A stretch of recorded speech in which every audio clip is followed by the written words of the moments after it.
Bonjour à tous, on se retrouve pour un nouveau tutoriel, le support de machine d'atelier. Allez, c'est parti!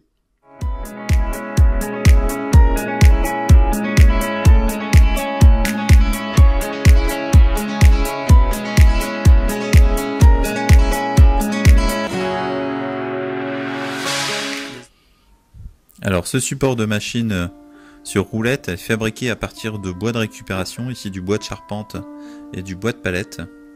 Donc je vais vous montrer comment j'ai assemblé le côté avec les différentes traverses, la traverse haute et la traverse basse, donc en faisant un collage à mi-bois. Donc tout ceci se fait en fait à la scie sous table. On va réaliser donc des encoches de l'épaisseur des traverses. Donc, dans un premier temps, nous retirons donc le guide derrière la lame de scie. On règle donc la hauteur de la lame au même niveau que l'épaisseur de la planche de bois qu'on souhaite coller. Vous vérifiez aussi, si vous ne le savez pas, donc l'épaisseur de votre lame. Ça vous permettra d'avoir donc des mesures et des dimensions tout à fait adaptées à l'insertion donc de vos traverses. Ensuite, une fois vos mesures prises, vous faites une première coupe donc de la largeur de votre traverse, puis vous réalisez donc des coupes successives d'1 millimètre d'écart qui vous permettra donc d'évider finalement votre poteau. C'est assez rapide. Voilà, on fait ça successivement. Ça prend pas plus de 5 minutes. Donc on fait une première passe, puis ensuite, voilà, on vient retirer les morceaux de bois qui ne sont pas partis.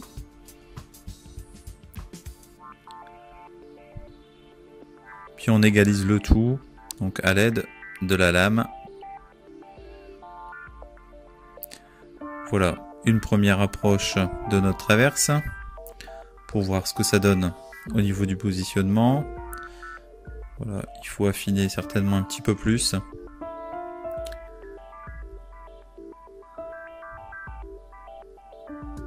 Donc on refait un bref passage au niveau de la lame pour égaliser tout ça. Et on se retrouve maintenant avec un assemblage qui est parfait. Donc ça, c'était pour la traverse haute.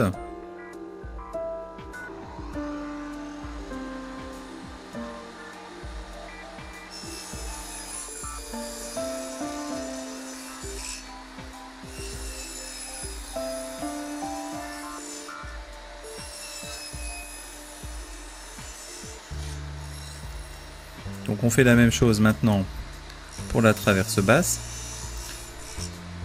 Après avoir réalisé une première coupe d'un côté, on revient vers cette coupe tout en supprimant comme précédemment le bois en excès. Voilà, ça se fait vite. On égalise sur la largeur. Voilà. Et donc on vient positionner notre pièce de bois. Ça rentre parfaitement. Ça force même un petit peu, ce qui est idéal. Donc ensuite, si vous ne l'avez pas remarqué, j'ai fait aussi un autre évidement dans l'autre sens, donc pour bien sûr faire les 4 côtés donc de notre meuble. Donc l'évidement est un peu différent puisque moi j'ai utilisé une autre chute de bois. Je n'avais pas 4 pièces de bois identiques. C'est pas très grave, vous refaites en fait la même opération que précédemment.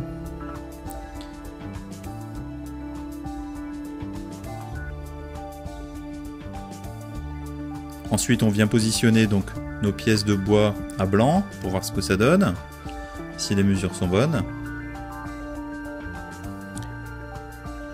Voilà, tout paraît correct. On vérifie l'équerrage. Et on va pouvoir passer maintenant donc à l'opération de collage. Voilà, c'est assez rapide, Vous mettez votre colle à bois, une cale martyr, votre serre-joint. On fait ça donc pour les 4 points de collage et on laisse sécher voilà, quelques heures, le temps que la colle prenne bien.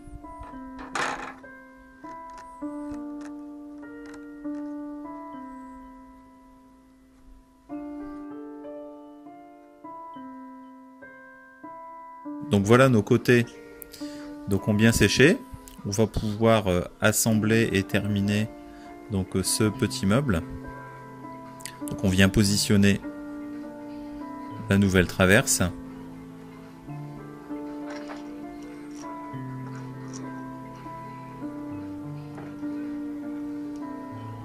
Toujours une cale martyre pour éviter donc de marquer le bois avec votre serre-joint, hein.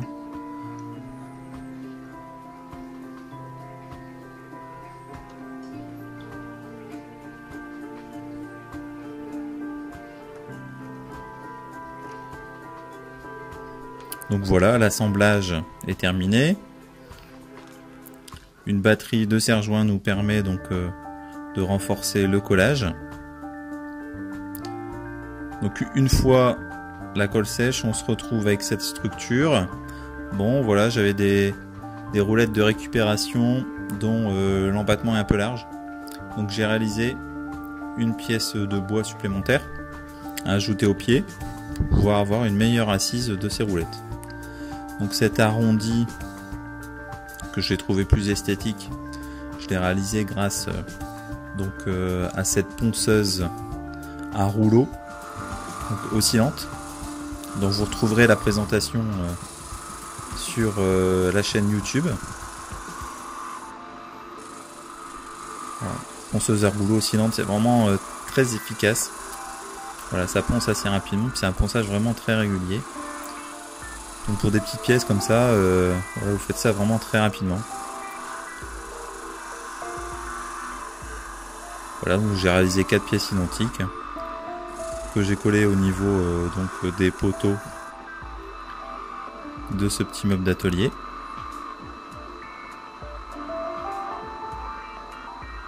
Et ensuite, voilà, simplement vous réalisez un pré-marquage des endroits de fixation.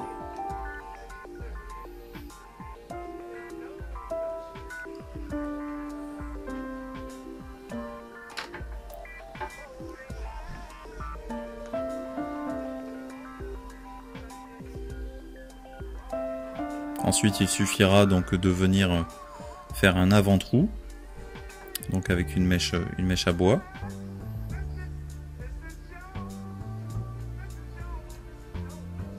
Voilà, pour éviter justement que le bois éclate, hein.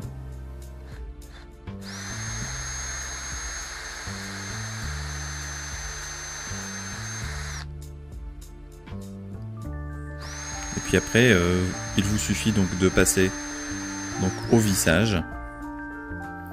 Moi j'aime bien utiliser pour le vissage une visseuse à choc. C'est rapide et efficace. Vous avez vraiment un serrage assez important. Voilà, ça ne bougera plus, hein. Donc voilà, là pour cette étape, j'ai pris des roulettes avec frein puisque c'est pour un meuble destiné à mon rabot stationnaire Triton. Donc il y a un poids quand même assez conséquent et lors du travail, je n'avais pas envie que ce meuble se mette à bouger dans tous les sens.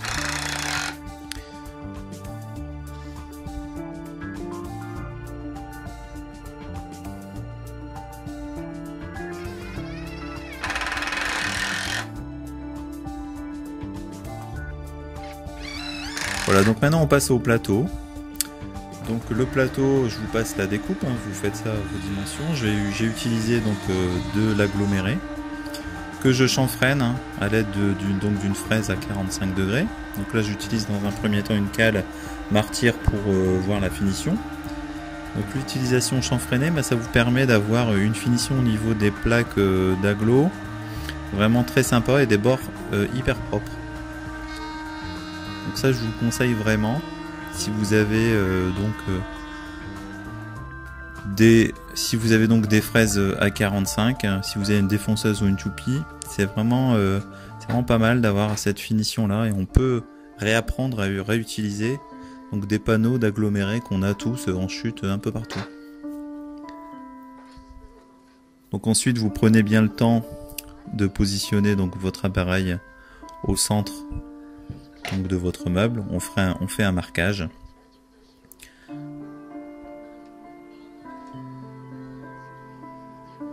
Voilà, ensuite vous l'aurez compris, on passe au perçage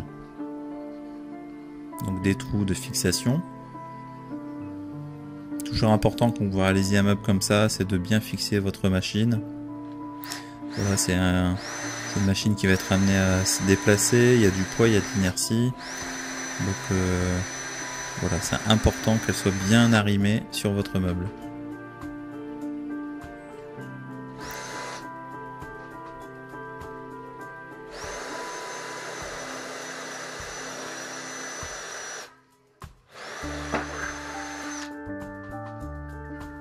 Donc ensuite l'ancrage, moi je le fais à l'aide de tiges filetées et d'écrous. J'ai toujours des chutes de tiges filetées que je découpe aux dimensions désirées. Donc tiges filetées, écrous, rondelles, voilà, ça tient très bien.